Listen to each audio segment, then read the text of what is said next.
Thank you very much, Shalom, and greetings to you all. Now, strange things continue, and the world is still crazy. I spoke to a dear friend of mine the other day. She used to live in Canada, but now lives in the United States. She was not well and had to go to the hospital. She called an ambulance, and because of COVID, had to walk down from the top of her small apartment building to the street, and then was driven to the hospital. It's about a 5-minute drive. Once there, she had to have a COVID test, of course. And after waiting several days, found out she did not have COVID, but never did get a diagnosis for why she felt ill and had to go to the hospital in the first place. But she did get a bill for the ambulance ride. It was $1,300. I couldn't believe it. You could probably buy a used ambulance for a little bit more. She should have taken a cab. No wonder the U.S. medical system is in a shambles. Let's hope it gets fixed. It's not that bad in Canada. But there are also good celebratory things that are coming up soon, too. You know, like the birthday of a great philosopher and paterfamilias, the dear Baruch. Years fly by. And here's a man who does not age. There's still so much left for you to do, my friend, to be. Now, many years ago, another philosopher by the name of George Santayana wrote, "Those who do not learn from history are doomed to repeat it." Now, it may seem to some we are on the verge of repeating many bad things. First to come to mind dates back to Roman times. The Latin word proscriptio was a decree of condemnation, an enemy of the state to be murdered or banished. And there is plenty of talk these days of making such lists again. Now, talk like that bring back dark memories. They sentenced me to 20 years of boredom for trying to change the system from within. I'm coming now, I'm coming to reward. First, we take Manhattan.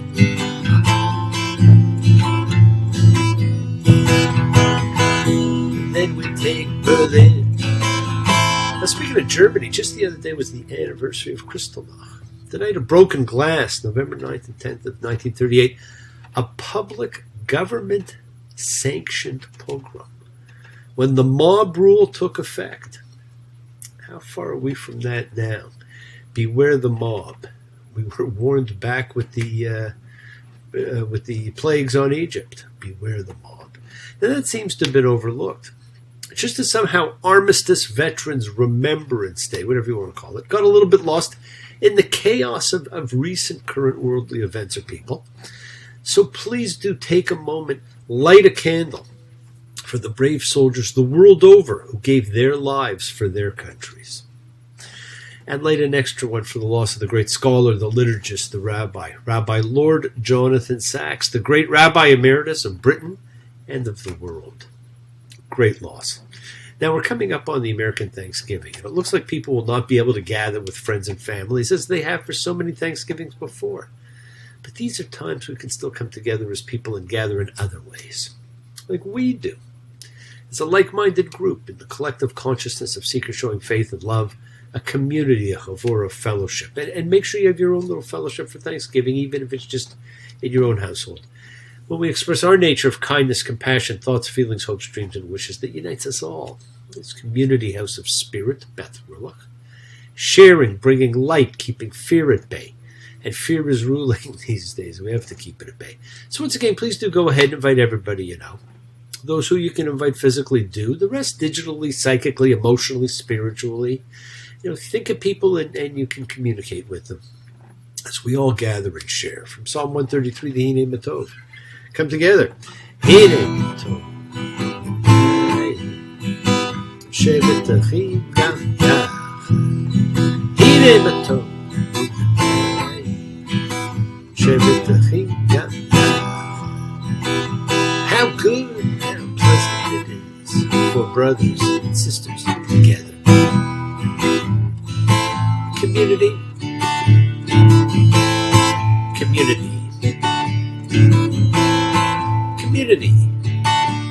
together. Let's all spread love, goodwill, fellowship to the world. Remember, friends, This is your setting aside just a little bit of sacred time in your own personal sacred space to honor and converse with whoever, whatever you happen to believe in. It's part of your Kavanah, your intention that you put out to the universe. It is your goodwill.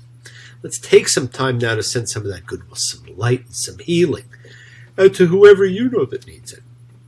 Everybody in the world needs it. Healing and renewal for everyone. It flows through space, finding those in need. So send it out for those you know and for the souls and spirits of everybody you love and ever have loved. Think of whoever that needs healing and renewal and love or just plain goodwill. Focus on them. Call their names. It's not just for people. It's for our pets. It's for the earth. It is the healing of the world. That tikkun olam that's part of our spiritual genetic makeup. Don't just say it to do it. So let's send thoughts and energy for healing and renewal for everybody in need. For those in our hearts and minds. For Rosanna. For Frank. For John and Karen. For Bob. For Shelley. For Adrian. For Dan and for Dawn. For Gloria. And always for the bee. Friends, it is the kindness, the healing wishes, goodwill, and love we all send out. It just circles the world finding those in need. So thank you, each of you, for all you do, for all you care, because the world is a world of spirit. And spirit, my friends, never dies. Be Shabbat. Avotenu. Bakor ha.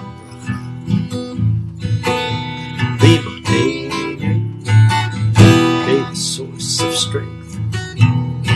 Bless the ones before us. Help us find the courage. Make our lives a blessing. The renewal of body. The renewal of spirit. Let us say Amen. Mishaberach, may he who blessed. Let's all have our spirits renewed. Now, this is the great prayer for healing. Okay, because all healing is a blessing, my friends. So let's send and receive healing and renewal energy in our efforts to love, to share, to care, to grow, and send it out to everybody. Okay. Now, this week we read the first example of a Parsha name having nothing to do with the Parsha. Every week it's named. And this week we read Chayei, Sarah, the life of Sarah. And it has nothing to do with her life. And her death, in fact, is mentioned in the first sentence as a statement of fact, and that's it. Now, I'm often asked how Parsha names came to be. And I'll tell you, but you have to understand, the way we read the Torah is not how it was designed to be read originally. When we read Deuteronomy, we're told that the book of the law is to be read aloud every 7 years. And the sages debated whether this meant the entire Torah or just the book of the law that they were talking about, the book of Deuteronomy. Now, for a certain period, it would have only been that specific book. But over time, as a result of confusion, a triennial cycle was developed, which saw the whole law read on the Sabbaths and festivals, while in Babylonia, the practice came to be to read the entire 5 books in a year. Now, up until about 1170, you could still find the 3-year rule in effect in many places. Right? The number 3 is a very significant number in Judaism, which is why all people called to the Torah are supposed to read at least 3 lines. That's another thing. Now, of course, it's universally, we now follow the Babylonian way, and we read the entire 5 books in the course of a year. The names of the books came from the Greek, Septuagint, which named them for the topic, and the names in Hebrew come from the first words in each of those books. And again, it's the same with the Parshas. The names of the Parshas are also named for the first words, but they're not official names. They are used solely for convenience, so that people know which section they're going to turn to. Right? Don't forget, original Torahs were just giant scrolls. So this week's not about the life of Sarah. This week is really about the changing of the garden, perhaps the story of the power of women, and the story of the search. And we all search. This is about the search when we seek a mate. We are not designed to be islands alone. Now, people view the Bible as being extremely male-dominated, and any book that speaks more of men than women would probably be that way. But there are powerful female characters who shape history. From what we know, Sarah was not, but the next woman we meet, Rebecca, most certainly was. And this parsha has important elements.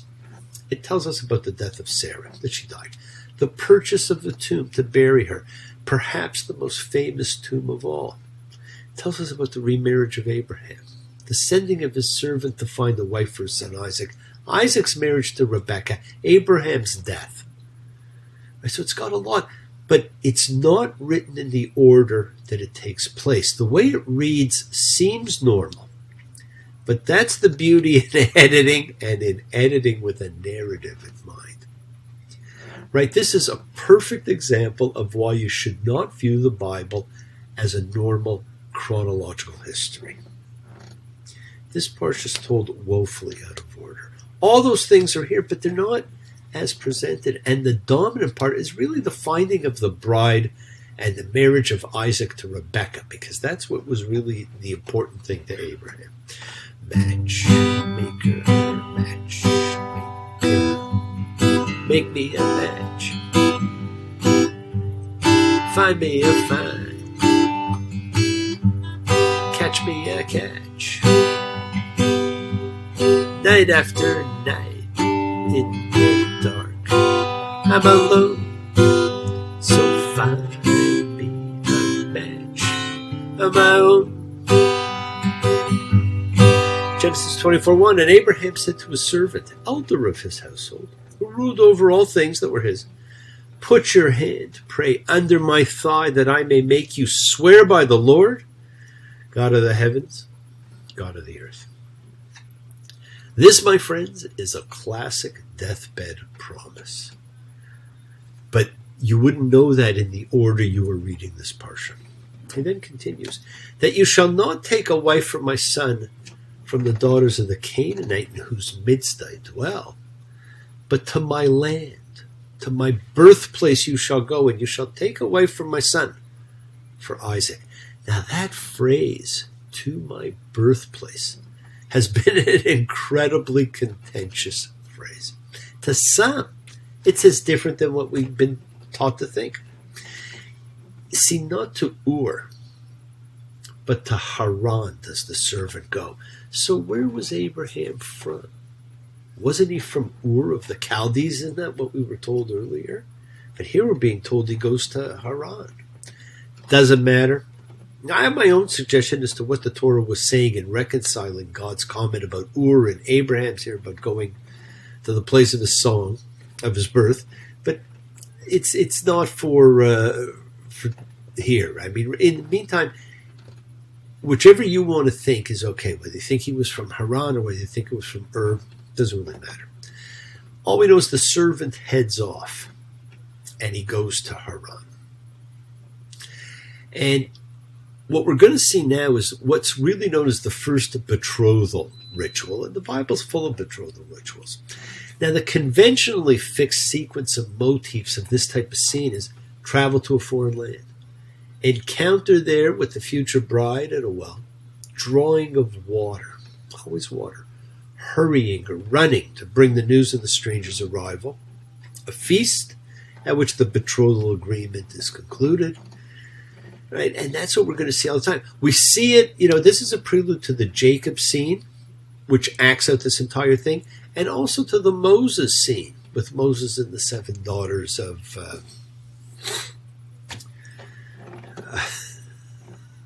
Ruel at the well.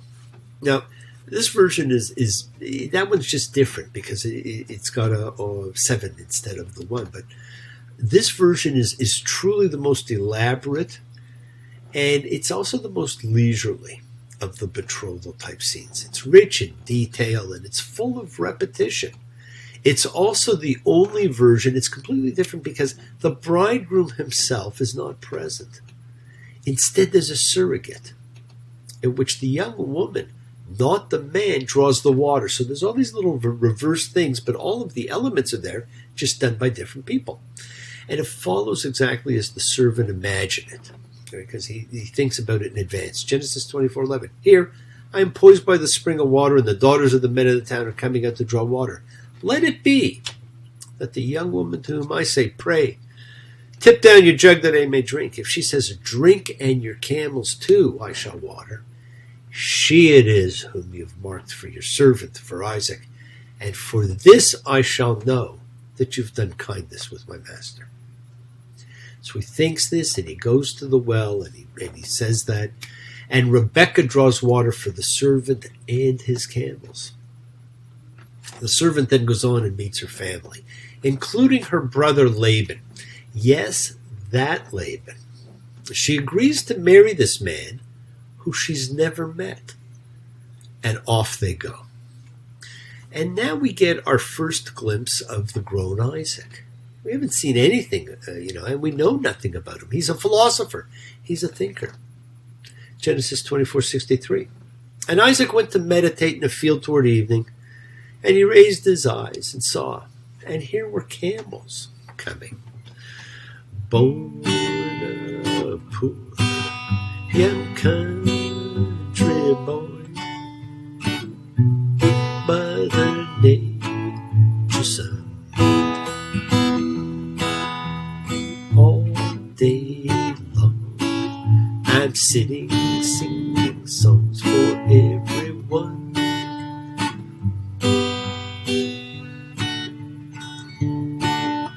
Sit beside a mountain stream,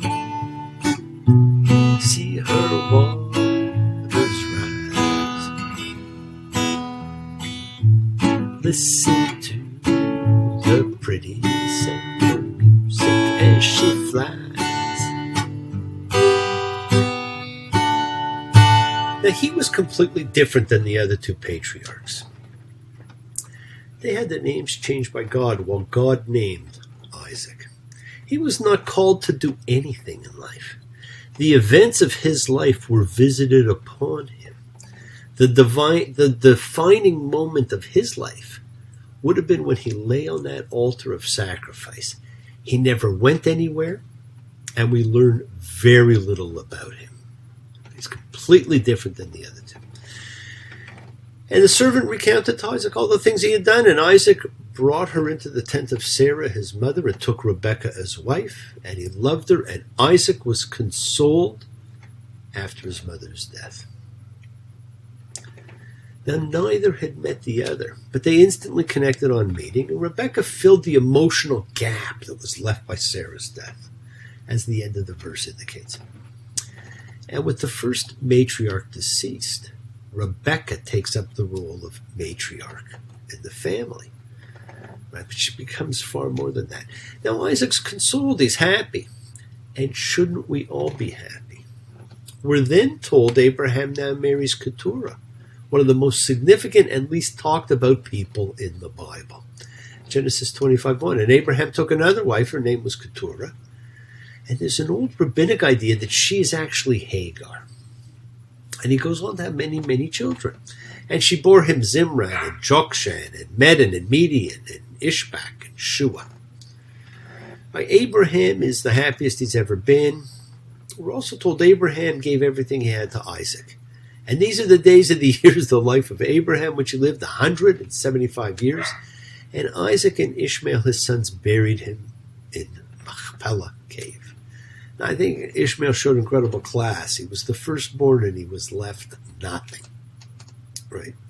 Genesis 25:11. And it was after Abraham's death that God blessed Isaac his son. And Isaac lived at the well Lacharoy. Now that's where the servant came back to. So Abraham was obviously dead. Right? All of this should have taken place before the servant left, which is why the servant had to do the deathbed promise. But what it also means, my friends, and you may not realize this, is Isaac has lived his life now at the place where Hagar was told by an angel that she would give birth to Ishmael. Right? And Ishmael and him coming and together burying the father. Ishmael remains a significant person in the background. And it gives rise to the question whether Isaac recognizes that his miraculous birth and his being spared from sacrifice have given him everything that otherwise would have been Ishmael's, who was the true firstborn son of a wife of Abraham. Yes, the world is sacred. So is everything in it, my friends. Express your gratitude, light a candle, make a wish. Celebrate your life and the lives of those you love. Share your feelings with them. Live free, be free, honor your freedom, be well, be happy, be blessed. Share and honor the light, and all live in the light and continue to shine. Continue to send everybody you know goodwill and love. Pray for peace and freedom for everyone. And end the terror and hatred. Remember, we are a community. We learn together. We celebrate each other. We love each other. We share this ride together, men and women equally. So let's send out love, not fear. Send out peace, harmony, goodwill, and healing to all who need it. And please do learn to forgive. Learn to love.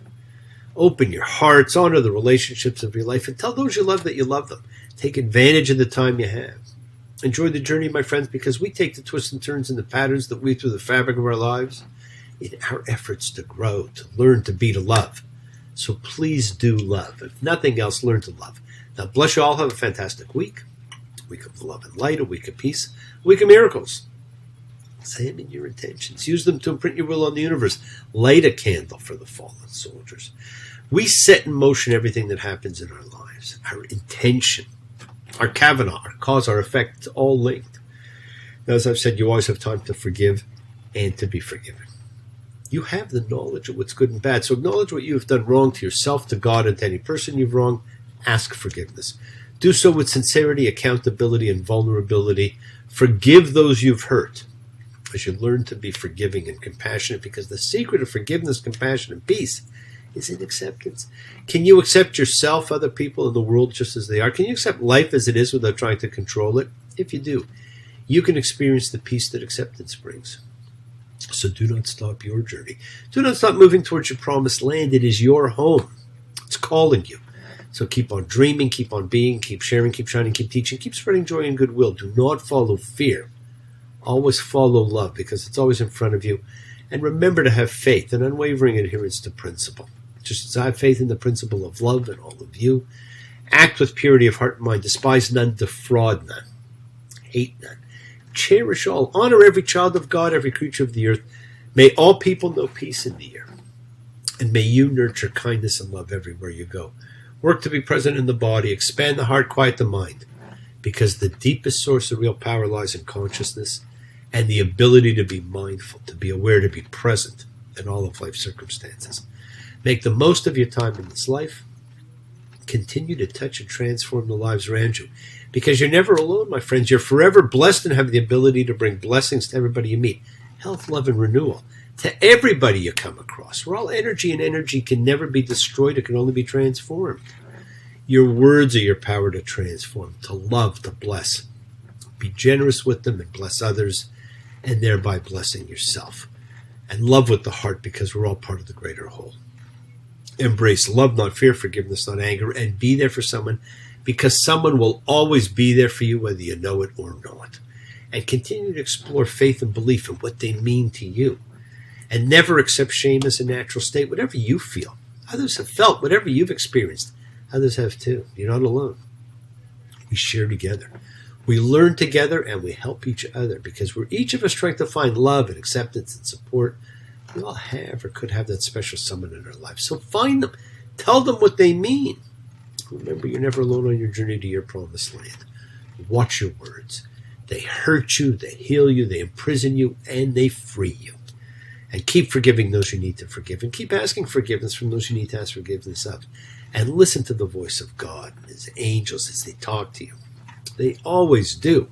And remember, we are witnessing the origins of what may be the first feminist in the Bible. The true new head of the family is not a man. It is now Rebecca. Nobody feels any pain tonight as I stand inside the rain. Everybody knows that baby's got new clothes, but lately I see her ribbons and her bows have fallen from her curls. She takes just like a woman. Yes, she does. She aches just like a woman. She aches just like a woman, but she breaks just like a little girl.